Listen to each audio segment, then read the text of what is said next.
friends, welcome back to my channel. It's Megan, and today I'm going to be hauling all of the books that I bought in May. Now, this was before the entire Black Lives Movement, and I took some time to really evaluate the authors I was buying and the books I was choosing. I will take full responsibility that I 100% did not research who I was buying beforehand. So pretty much all of these books are predominantly white authors, and I recognize that that was my own doing of not taking the responsibility of looking up the authors and making sure I was being supportive of all people, but most importantly, Black voices. So I did want to share all of these books with you, but down below I'm going to list a bunch of books by Black authors that I think you guys should check out, and I really hope you do, because it is time that we change history and change the narrative and start supporting Black authors. I think a lot of it has to do with I buy really hyped books, and unfortunately in the publishing industry, Black authors and Black voices are not nearly as hyped as white authors, and that is a problem that needs addressed. Again, I'm going to be posting a bunch of Black authors down below, also a bunch of booktube videos in which some of my favorite Black booktubers are recommending books by Black authors, because ultimately it's not my voice that needs to be heard. The voice of a white teenage female does not need to be heard anymore in booktube, and it's time we start flipping the narrative and looking to some Black voices. So again, check out all the links down below, and let's get into this video. So we'll start with the books that I got from book boxes. I am now subscribed to 5, however in May I was only subscribed to 3. I was subscribed to Owlcrate, Fairy Loot, and LitJoy for May. The May book of the month for LitJoy was The Fascinators by Andrew Eliopoulos. This is a book in which we are following these magical teenagers going through the ordinary contemporary kind of storyline in which they're trying to figure out how to proceed after high school or deal with crushes, and it just feels very much like a high school contemporary storyline but with magical people. So it sounds pretty fun. I'm interested to see how I feel about it, because I've noticed that I'm not a huge fan of magic in our world. I much prefer magic in another setting and another world. That was one of my biggest problems with The Cruel Prince, and it's probably why I'm not a huge fan of Vicious or The Savage Song, and probably why I wasn't a huge fan of A Curse So Dark and Lonely. So yeah, that is pretty much how I feel about that. Oh, and Fangirl / Carry On. I don't know. I guess Harry Potter is set in our world, and I love that. I guess it can go either way. Next is the March, I believe, Fairy Loot.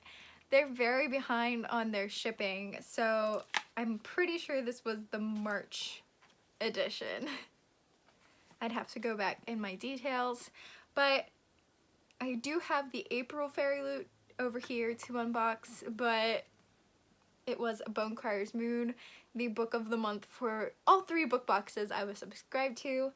So this tells a story of a pair of people who are destined to love each other but also destined to kill each other in order to stop spirits from coming through the veil or through however they get through, and it sounds super interesting. I really hope I super love this book or super hate this book. That way I can either keep all the editions or pass on all the editions I got, just because I don't want to feel lukewarm about it and have 3 editions, because honestly all 3 are so beautiful in their own respective ways that it would be hard to pick which one I would keep.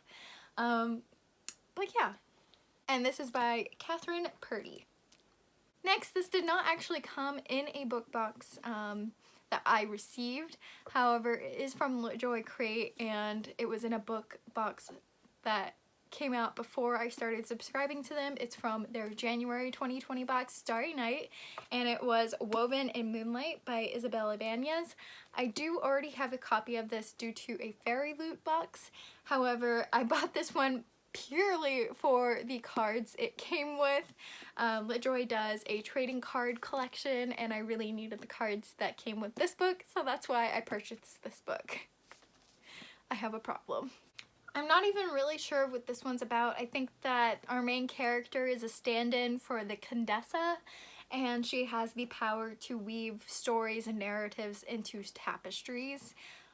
So that's pretty much the extent of my knowledge on this book, but it does sound really good. The next ones are books I just purchased because I have no chill. The first one is Meg Jo Beth Amy by Louisa May Alcott, another edition of my Little Women obsession here. Little Women, I'm not going to bore you with the details of it because I feel like we all pretty much know what it is, but it's about 4 sisters and their family trials. Very short synopsis there if you've never read it, but I'm pretty sure even if you haven't read it, you've probably seen at least one adaptation or retelling of it. So, yeah. Another classic that I'm not going to bore you with the synopsis of, and I'm really not even going to say anything about this one. It is the Alice's Adventures in Wonderland by Lewis Carroll. This was a paperback Owl Crate edition, and I just purchased it from a Facebook buy-sell trade post. And lastly, I picked this one because it was very, very hyped on Bookstagram, and I was on my Amazon and I was buying something, I think it was the ring light, and I needed so much more money spent to get free shipping, so of course I picked a book, and I just picked the cheapest book on my wish list, and that was The Grey Seer by Kim Liggett. And I'm pretty sure this is like a dystopian or sci-fi of some sort, and these girls are taken and changed or put in some sort of process in their Grey Seer. It sounds super interesting, and I'm trying to go into it with as little knowledge as possible because it sounds fun. Next, I was on Facebook and I saw someone selling a box full of mystery books, and some of them were ARCs. So you also got a bunch of like random subscription box items in it, so it sounded like fun because we all know I can't avoid or deter my obsession with mysteries. This is not new to the bookish realm of my life. I've always loved mysteries. Like before books, it was the little mystery Funkos, it was mystery pin packs from Disney when I worked at Disney. I love mysteries. It's really bad for my bank account because literally anytime I see something a mystery box, I don't even wear makeup that much. I don't like owning a lot of makeup, but I saw a mystery makeup box subscription and I subscribed to it over the COVID-19 pandemic. I have since unsubscribed from it, but that just goes to show my difficulty with saying no to mysteries. So the books I received in that box, the first one is Scythe by Neal Shusterman. I do already own all of the books in hardback, but this is a paperback edition, so I haven't decided what I'm going to do. Maybe I'll keep this one as well and annotate it. But this tells the story of a world in which death has been eradicated, and there is no possible way for you to die unless you are killed by a scythe. So scythes are the people that have the responsibility of keeping the population under control, and we follow 2 apprentice scythes and their stories. And that just sounds fantastic, and I just recently found out that Neal Shusterman is an author of color. Again, I never researched my authors prior to the Black Lives Movement, and I'm ashamed to say that. I apologize because I've been educated, and I now am taking into account that a book is much more than just the story within. It's also the person who wrote it, and I'm definitely moving forward with that thought in mind. And yeah, so excited. Next is this Together We Caught Fire by Eva V. Gibson. I don't have to look at this very long to pretty much assume that I'm going to unhaul it, just because it looks like a Nicholas Sparks book, and I am not a Nicholas Sparks fan. I don't really like The Notebook. I have no interest in reading like Dear John, or I don't even know what other books he has. I'm just not a huge romance person. I will do like a rom-com, but like just straight up drama romance doesn't really do it for me. So I'm probably gonna unhaul this one. This is an arc from a February 2020 release, and let me read the synopsis so at least you know what I'm unhauling. Yeah, this is definitely not a book I have interest in. It tells the story of Lane, whose father has just introduced his new fiance, and she realizes that the new fiance is the mother of her longtime crush, Grey. So Lane and Grey are now living in the same area, or like the same household. Grey does have a long-term relationship with a girl named Sadie, who Lane is actually friends with. So it's a very sticky situation in which she is pretty much in love with her friend's boyfriend slash her new upcoming stepbrother. So no. Next is a book that came out in January of 2020 called The Iron Will of Jeannie Lo. This is by F.C. Yee, and let me take a look at what this is about. So this tells a story of Jeannie Lo, who is trying to balance the difficulties of schoolwork and keeping demons under control. So it gives off a very much ninth house vibe, but also mixed with Avatar, because the only person who can stop these demons ultimately has disappeared suddenly. So it definitely gives off that like Avatar: The Last Airbender, like, oh no, when the world needed him most, he disappeared. So it's giving off that vibe mixed with ninth house, where Alex has to keep the demons under control while also balancing school. So it sounds pretty interesting, and it is set in China, or with a Chinese setting. So I think I might actually pick this one up. I mean, the tagline is "The fate of the universe is in her hands." What an iconic young adult fantasy tagline. Okay, so the next one was a March 2020 release called Look by Zan Romanoff. I have not done the research on Zan, so I'm not sure, but this is self-identified as a deceptively glamorous, feminist, emotionally complex, utterly compelling queer coming-of-age novel about falling in love and taking ownership of your own self, your whole self, in the age of social media. So we follow Lulu, whose life got kind of upturned when her and a picture of her girlfriend got posted on social media when it wasn't supposed to, and her girlfriend breaks up with her, and it really delves into the message of what we present versus our true self. And I think that this sounds really, really awesome, and I will probably read this one. And the last arc slash book I got in that mystery box was They Wish They Were Us by Jessica Goodman, and this actually is not supposed to release until July. I actually have not done the research on this, so I'm not sure if that date got pushed back due to COVID-19, but this is a self-proclaimed gossip girl meets One of Us is Lying with a dash of the secret history. A top murder mystery that will have you guessing until the very end. So that sounds pretty fun. I'm normally not a huge thriller fan, but I'm always down for some like mystery, and like I really love You, the new Netflix show, so I want to pick up that book. I loved Ninth House. I loved House of Salt and Sorrows. So I think I'm delving more into that like mystery aspect of books, which is really fun. In this book, we follow Jill, whose life seems pretty perfect until one day her friend is killed by the friend's boyfriend. And then one day during senior year, about a year after the murder, there's starting to be rumors spread that the boyfriend was not actually the murderer, so they're trying to figure out who was. And that sounds suspenseful. Next, I'm going to share all of the graphic novels I purchased in May. There's a lot.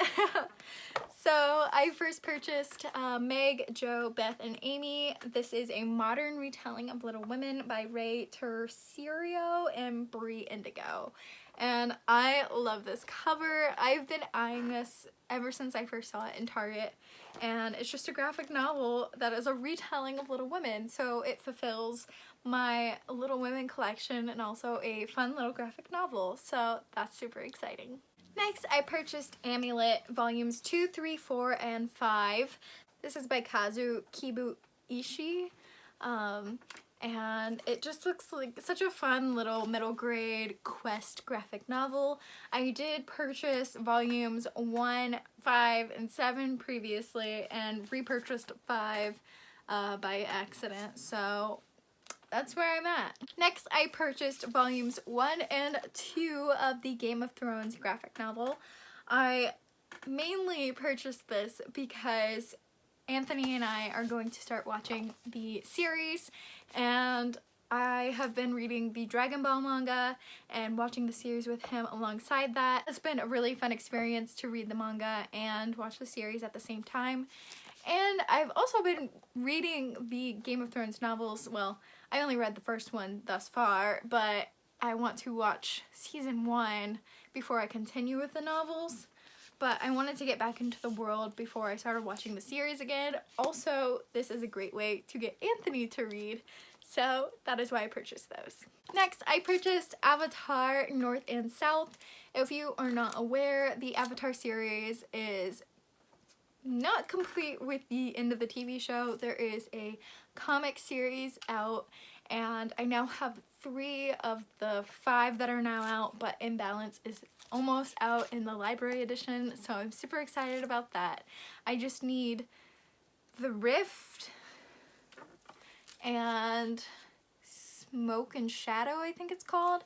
So this one actually got discontinued and is now selling for way too much. They're typically around $25 to $30 each, and it's now selling for like $80. So I'm glad I got this before it turned to that. Yes. I also purchased the Tea Dragon Society and the Tea Dragon Festival. These are both by Katie O'Neill, and these are a beautiful graphic novel series that is very representative, very diverse, not only in race but also disabilities and sexuality, and I just really love this series. I've only read the first one thus far, but I'm excited to pick up the Tea Dragon Festival, which is actually the prequel to Tea Dragon Society. But it's just so cute, and it tells a story of a failing skill in which you raise tea dragons and take care of them to take the leaves off of them and brew the tea, which allows you to reminisce on your memories. And it's just really cute. So I actually own the Owl Crate edition of Tea Dragon Society, but I wanted to buy the hardcover, and I want to dedicate an entire shelf to my graphic novels, but I want to display this one and maybe get like a How to Train Your Dragon like Toothless Funko to repaint and make it look like one of these or something like that, and I just think it's going to be a really cute shelf once I get my new bookshelves. Do you like how I'm buying books for my future bookshelves before I actually have the shelves? This is why I have a problem. The last pile of books, I know there's a lot here, are all the books I pre-ordered for May.